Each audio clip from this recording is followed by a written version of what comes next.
Ang Ginoo maanaa kaninyo. Ang santos nga ebanghelyo sumala ni San Mateo.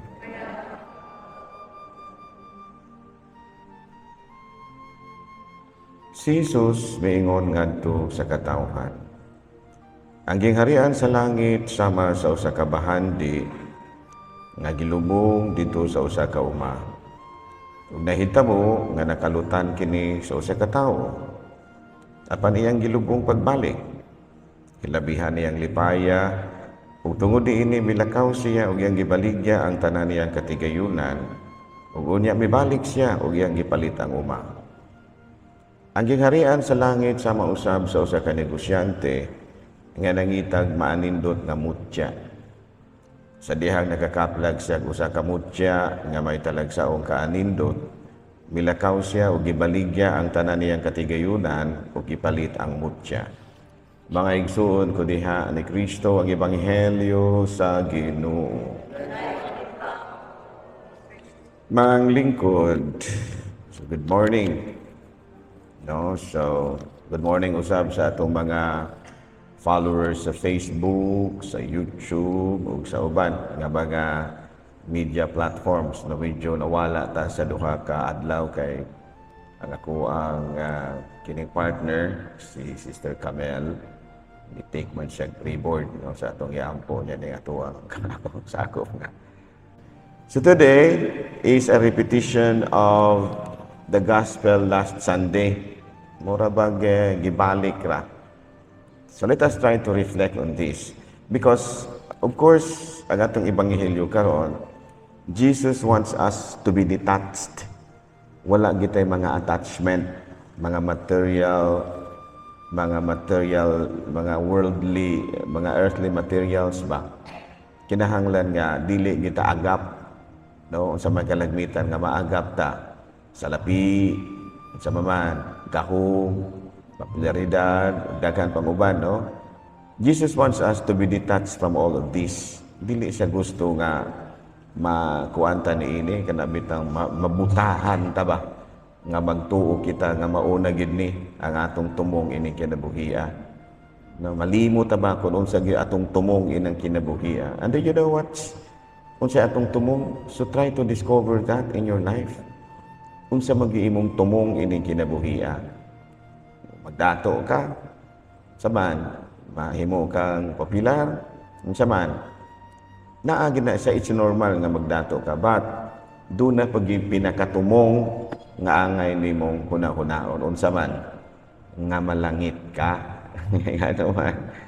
Kanang imong mga tumong-tumong nga madato ka, kanang imong tumong-tumong nga ma-powerful ka, mahimo kang dakong politiko, mahimo kang popular, biyaan ra na nimo tanan. Ang imo ra gyung dad-on ngadto sa imong sa gingharian sa langit, mao ra gyud ka. Mao ra gyud ka. Ang imo ra gyung pagkaikaw, mao ra gyud imong dad-on, unsa ka, mao ra gyud na imong dad-on. There is no material possession. So muna nga, we should try to be particular about that. Dili man na sayop nang ginahan kang madato ka, pero ayaw sa paagi nga makapaimpierno nimo. Dili man na sayop nga maglong ka nga ma-powerful ka, mahimo kang mayor, gobernador, presidente, pero dili sa paagi nga maimpierno ka.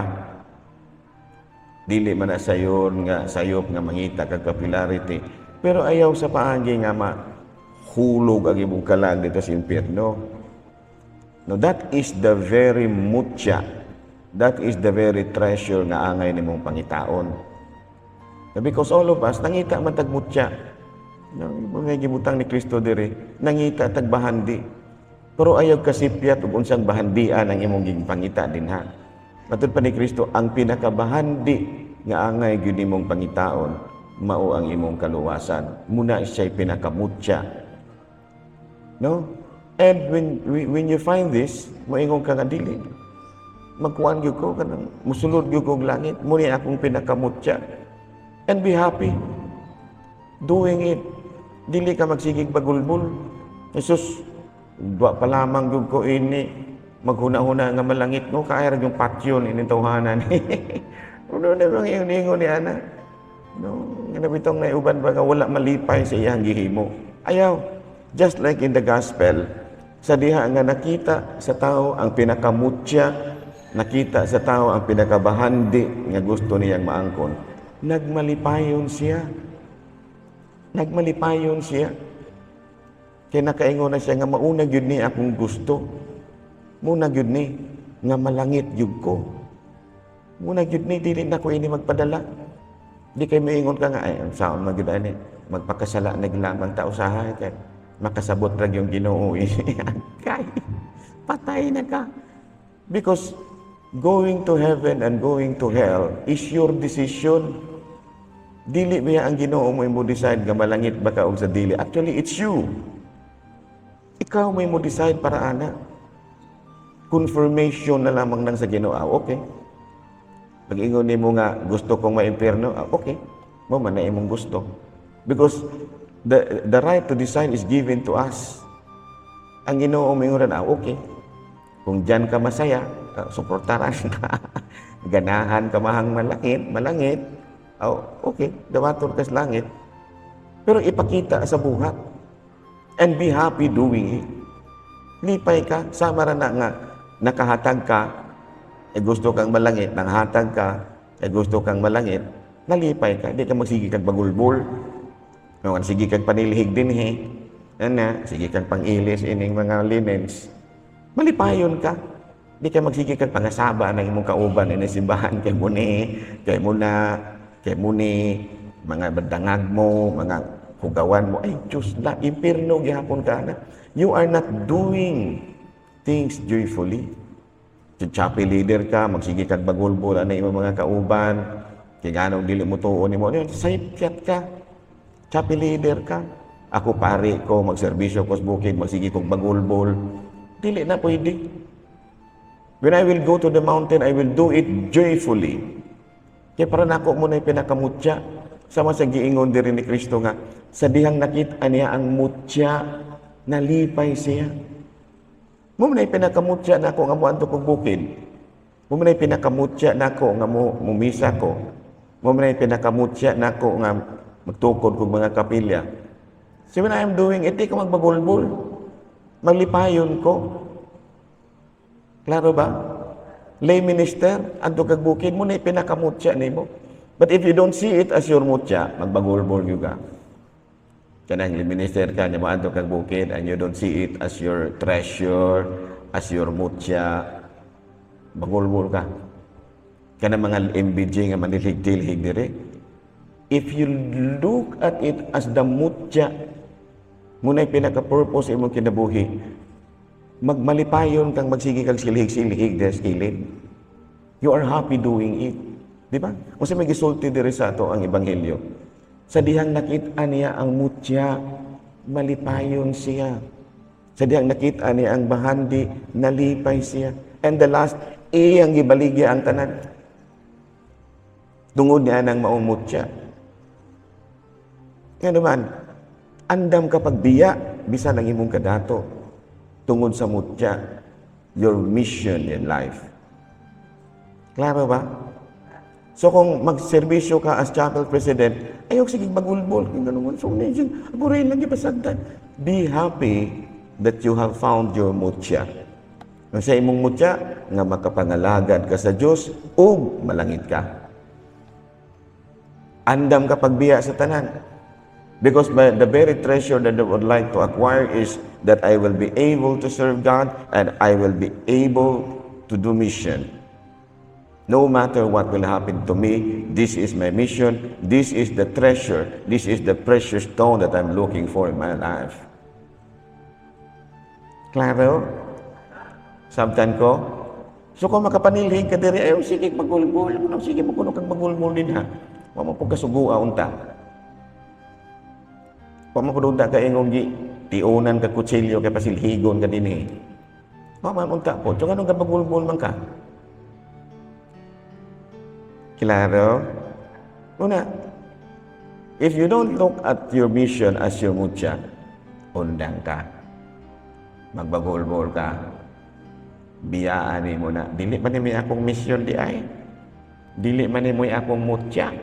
Sa manday imong mutya, ang akong gustong mutya, kanang maghigda-higda ra ko, magsuroy-suroy ra ko, o nya tagaan ra ko kwarta, muna'y akong mutya. Oh, go ahead with that mutya.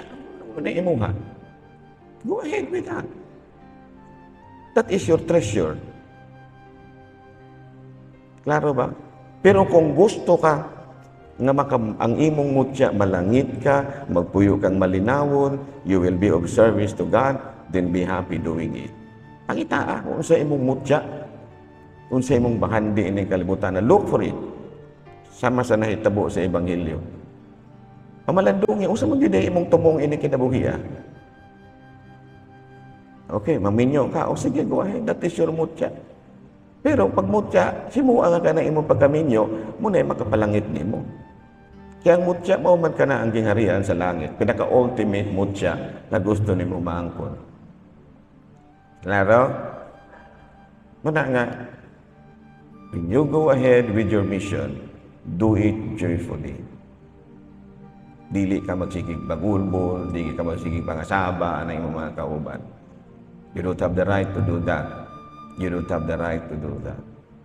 Wala kay katungod, pagkasaba-kasaba sa kinsa kauban mo. Wa kay katungod. Kung dili ka maangay sa imong mga kauban sa simbahan, pauli sa inyo og katulong. Kaysa magsigig kag pangasaba dinhi. Klaro? Sabtan ko? Muna siya. So sa atong pagpadayon ni Santos nga misa, you should search for the treasure that you would like to acquire, just like in the gospel. And when you found that pearl, be happy. And upon doing it, give everything. Kanang imong garbo, kanang imong mga sapo, kanang imuhang kademanding, madapli na. Dili na maoy imuhang makapalipay kanimo. Klaro? Na siya, ha? So again, as we move on with this holy sacrifice of the Mass, it is good for us na nakakita na ta sa mutya. For me, my mutya is serbisyo ko sa Ginoo, mangalagad ko, kung makasala magani ko, mangayo kong pasaylo, maghinulsol ko, kung mapadayon ko sa akong misyon. Maupod mo. Lay minister ka, MBG ka, catechist ka, chapel leader ka, zone leader ka. Kung mutya ni mo na, nga anaa karon ka nimo, padayon mo na imong purpose in life. And be happy doing it. Ayaw sigig bagul-bul. Ayaw sigig pasakot-sakot. And of course, continue searching. Continue. Unsa pagyud? Unsa pagyud dagway ang akong mga purpose in life. Continue. Do not stop. Muhunong ra kaunyag searching kung tuwa na ka sa gingharian sa langit. Nagkanta-kanta na ka uban sa mga anghel. Hallelujah! Kaya naana na ka dito. Ay! Didi, langit mo lami, madi atong tingog di ay. Diri sa yuta, bali man akong yabaga. No? Yabag man ako kay tingog. Pero sa langit, pagkanta na akong hallelujah, patsada naman kong tingog. Di ba? Nakadungog mo mga tingog sa anghel. Kung makadungog mo, blending kaayo, nindot kay mga tingog. Inana pud ka kung malangit na ka. Mupatsada ang imong tingog. Nga naman, kay balaan naman ka. No? Klaro? Manindot.